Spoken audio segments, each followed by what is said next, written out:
voudrais intervenir sur la 201 et sur la décision D 2023-42 qui concerne la défense de la ville dans l'instance opposant devant le tribunal administratif de Marseille à un agent auquel la protection fonctionnelle a été refusée. On en a parlé tout à l'heure, mais pourriez-vous nous indiquer les motifs qui ont conduit cet agent à demander la protection fonctionnelle et quelles sont les raisons qui vous ont amené, Madame le maire, à refuser de la lui accorder? Alors moi, normalement, quand je refuse la protection fonctionnelle, c'est que c'est pas sous service juridique et que le critère n'était pas réuni, parce que sinon je l'accorde par principe à tout le monde. Frédéric, je ne sais pas de... Non, mais il nous semble, Madame le maire, si vous permettez, il nous semble important que ce soit vous qui répondiez et non pas les services. Parce que c'est vous qui avez l'autorité. Oui, mais bon, si je savais de ce qui est évoqué, peut-être que je pourrais plus facilement répondre. Oui, mais vous nous demandez de prendre acte, voilà, ce sont vos décisions, donc il est important pour nous que ce soit vous qui répondiez et pas les services. En même temps, voilà, le service juridique connaît très bien les critères et celui qui analyse... C'est vous la seule compétente sur le sujet. Pour accorder ou refuser une protection fonctionnelle, vous êtes la seule compétente.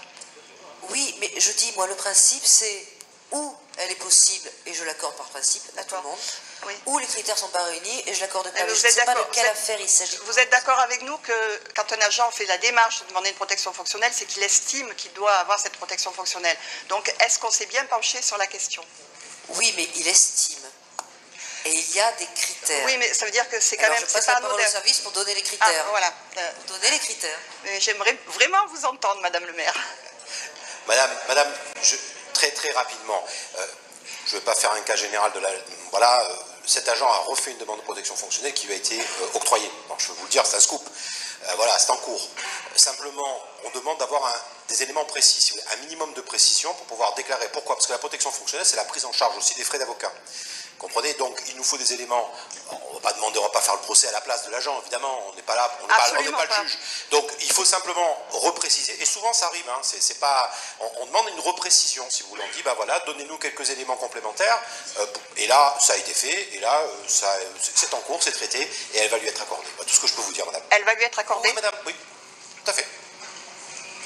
Donc, on va voter quelque chose Oui, alors concernant cet agent, mais il y en a quelques-uns. Alors après, vous êtes peut-être plus concentré sur certains. Absolument pas. C'est parce que ça apparaît. Concernant cet agent, non seulement j'ai mis un avis favorable, ça je le mets de manière assez systématique, et j'ai demandé aussi qu'il y ait une enquête interne qui soit déclenchée. D'accord. Merci beaucoup. Voilà.